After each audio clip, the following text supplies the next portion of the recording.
Rocks D Xebec, that dude has aura. He looks freaking sick. This is One Piece chapter 1154. It is titled Can't Even Die, and it continues with the cover page of Yamato, her cover story. She's going to visit, I believe, probably Izo's grave. It's cool, but like I said, we don't really care about that. Let's get into chapter 1154's breakdown. Big Mom's rampage. We saw a little bit of that in her flashback when she ended up killing Jarl's brother Jorl, but after that there was just so much chaos that happened at Elbaph. In the last chapter, it ended with Loki's curse being what people believe caused all the misfortune and all just the utter chaos that has been taking place on Elbaph. And well, Big Mom killing Jorl, that was the first domino effect, because later that year Elbaph, it was affected by fire glares and cold snaps, causing crops not to flourish. Fishing, it was put to a halt, which results in famine. Estrid believes that all of this unfortunate stuff that's happening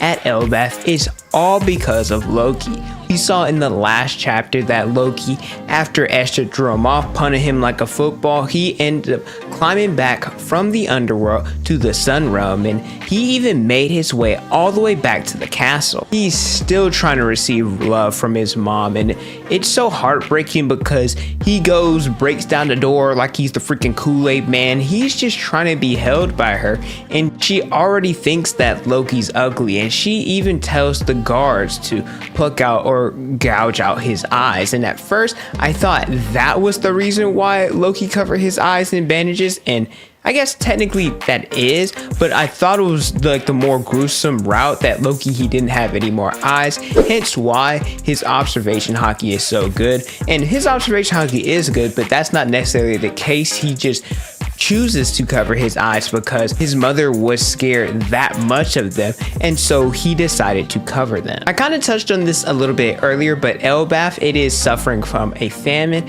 and this is causing so many people to turn on their friends. So many different giants. There's civil war happening, there's infighting. They want to go back to their old ways where they plunder other countries, and I guess that would work, but it also would poop on all the hard work that Harald has done so far, building connection with other countries. And that's important for later in the chapter, because like I said, civil war is happening. The entire state of Elbaph, it's causing people who have these just righteous hearts for it to be altered just like that, and they started to believe that Loki, he was the cause for all this misfortune. People are calling him the accursed prince, and not only are they shunning Loki even more, but they're also going after Harald because they're half brothers. So they bust into Ida into her bar. They're trying to sit up in here and hurt Harald, that he needs to pay for everything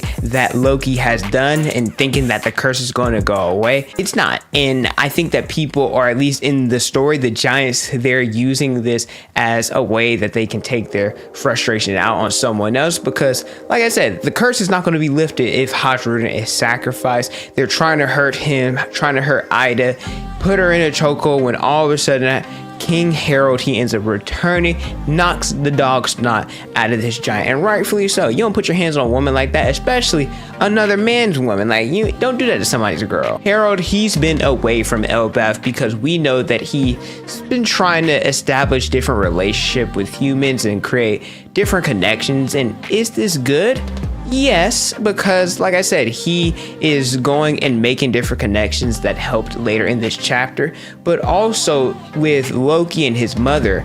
In this time frame, yes, mothers are supposed to be the ones to look after the children, but Loki's mother, she ain't ish. So Loki needs another parental figure there to at least give him some love, and so Harald not being there will essentially, he created Loki. But like I said, all of Harald's hard work, it ended up saving the island. He reaches out to different countries that Elbaph has ties to, and they loaded different ships with food that would help out the famine. And like I said, could this have been done with plundering?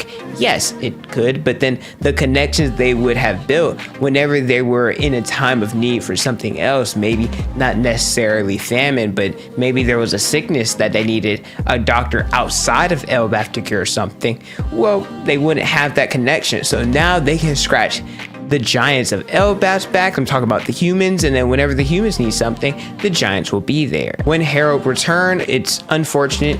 Estrid, she ended up passing away. Well, at least a lot of people say it's unfortunate. If it was me, good riddance. I think a lot of people are going to look at Loki at the end of the chapter and say that part made them sad. And don't get me wrong, it was pretty sad. But this part, I think it's really sad as well, because Harald, he finally picked him up and, embraced him. And, Loki finally got someone to love him, but Loki didn't react. And this is apparently because he had abandoned any hope of love. Like I mentioned, Harald, he is fulfilling his role as king. He's building these relationships. Like I said, that is good. But at home with a mom that doesn't care about you and the brother who fulfilling or stepping in for her role, you could argue is just as bad, feeding Loki rotten food and just mistreating him. He has all these bruises on him. Like I said, it's kind of tough, and you can just imagine why Loki turned into the person he is and why he has so much hate in his heart. But if you guys have made it this far into the video and are enjoying the content, let me know by leaving a like, subscribing to the channel, and hitting the notification bell. I greatly appreciate it. We pump out One Piece content almost each and every day. Harald was at the reverie, however, an incident happened and they were murdered, and I'll get to that a little bit later in the video. But Harald, he was happy that he wasn't thrown in prison, which caused Draw to talk about the Galilea band, and these were hammer wielding warriors that were giant shipwrights. They were apparently taken prisoners, and this is impressive because they were also ancient giants, so whoever captured them, and it's probably the world government, probably even in the Holy Knights, they're a problem. This made me think a lot of Loki's hammer Ragnir. I wonder if Loki is going to be the one that strikes the treasure tree atom, breaking different parts into pieces to build a ship. And then I also thought about the Noah, how that is such a massive ship that it took sea kings to be able to move it. So I wonder if these giant shipwrights, if they were the ones to build the Noah. Circling back to Loki, anytime that Harald would go out on his different excursions, Loki, he would start acting out. He would start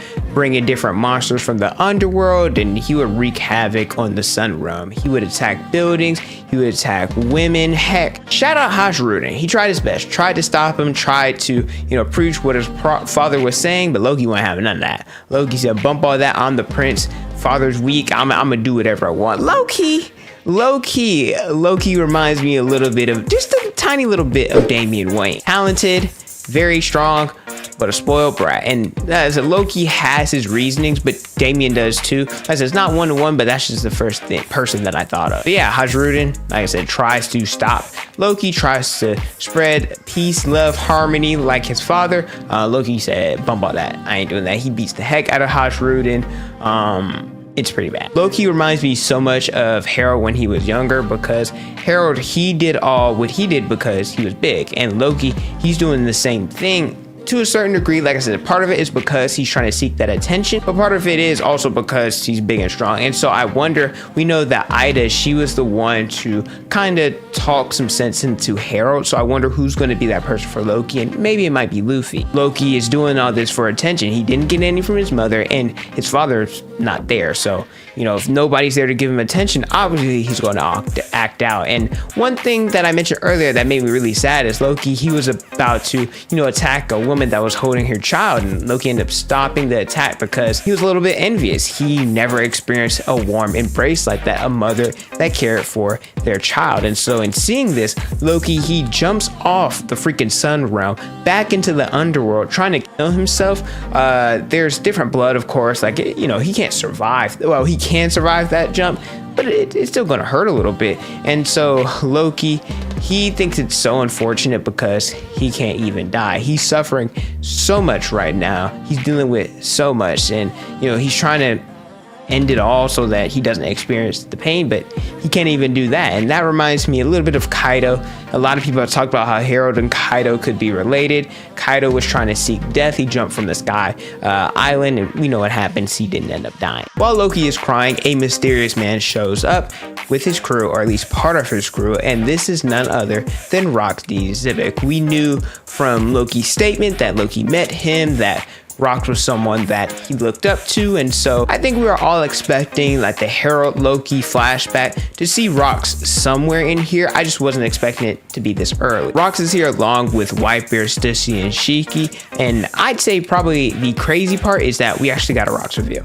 Now, I was not expecting this. I was more so expecting it to happen in probably Blackbeard's flashback, but at the same time, there's not a guarantee that Blackbeard actually met him, so it kind of makes sense that we're seeing him in the Loki flashback. This ain't a silhouette, it's the full Rox reveal, and Xebec, he has aura. He looks sick. He has mixed match hair. I'm not sure if the lighter color is white, silver, yellow, don't matter. Dude looks sick, and it's going to be good, and I can't wait to see it officially freaking animated. And another thing, Blackbeard's his son, and they look exactly alike. They literally, you could tell that that's his kin. I think that this puts so much more into Ace versus Blackbeard because the two of them, they clashed and they're the sons of some legendary pirate, so like father, like son. Also, the Admiral agenda, we're cooked. It is tough to be an Admiral fan right now. Go ahead, take cover, right? You have my permission, because apparently Rox, he got his high bounty, well, probably for some other stuff, but the major thing that he did is because he killed an Admiral, and this is the murder that Harald was referring to earlier. So, like I said, Admiral fans, we're good. But that's it for chapter 1154. A lot of stuff happened, a lot of reveals. Like I said, that Rox reveal, I was not expecting. Let me know how you guys feel about this chapter in the comment section below. Thank you guys so much for watching. Don't forget to like, comment, and subscribe. Hit the notification bell so you guys never miss out on a new video. Follow my Instagram, Twitter, and TikTok is on the screen in the description below. And don't forget to unleash your potential.